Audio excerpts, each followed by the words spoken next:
You know that strange moment when you've worked hard for something. Maybe you land the job, pass the exam, or even get complimented by someone you admire. But instead of pride, you feel fear. Fear that one day they'll find out you're not as smart, not as capable, not as good as they think you are. That's imposter syndrome, and trust me, I know it well. I'm a psychologist in my late 20s, and even with years of studying the human mind, I've found myself whispering, I don't belong here. In grad school, surrounded by brilliant people, I'd walk into seminars convinced my acceptance was a clerical error. Even now, sitting with clients, there are days I still ask myself, am I really helping them, or are they just being polite? The psychology behind imposter syndrome is fascinating because it thrives on two things: self-doubt and comparison. It convinces you that your success is luck, timing, or someone else's mistake, while everyone else is effortlessly talented. But here's the secret. Those same everyone else's probably feel it too. Studies show over 70% of people will experience imposter syndrome at least once in their lives. You are not an exception. You are part of the majority.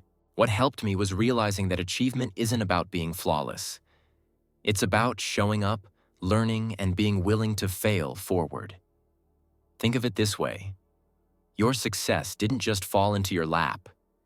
You showed up to class, you sent the application, you put yourself in the room. That's not luck. That's courage disguised as routine. I started treating my imposter voice like a roommate who always points out what's wrong. Annoying, but not always truthful. Every time that voice says, "You don't belong here," I answer back, "Maybe, but I'm still here, and I'm still learning." Slowly, the critic became quieter, and an inner coach began to take its place. Another shift was embracing growth instead of perfection. I used to think being a psychologist meant having all the answers, but actually, it's about asking better questions for myself and for others.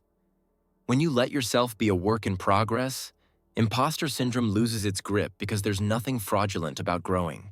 I remember a client who felt she only got promoted because her boss liked her. We unpacked her story, and when she listed everything she had done to earn that role, she couldn't deny the evidence. Sometimes we all need to step outside our own narrative and see ourselves the way others see us: capable, worthy, enough. So the next time you feel like a fraud, pause. Ask yourself, what evidence proves I don't belong here? And then, what evidence proves I do? You'll find the second list is always longer. Because here's the truth. You are not a fraud. You are a learner, a grower, someone unraveling their path one step at a time. And maybe that's the real sign you belong. Not the absence of doubt, but the courage to keep going despite it. If this resonated with you, take a moment to reflect on where imposter syndrome shows up in your own life and drop it in the comments. You might be surprised how many people share your story. And if you want more insights on navigating the psychology of your 20s, make sure to subscribe. This is just the beginning of unraveling the mind together.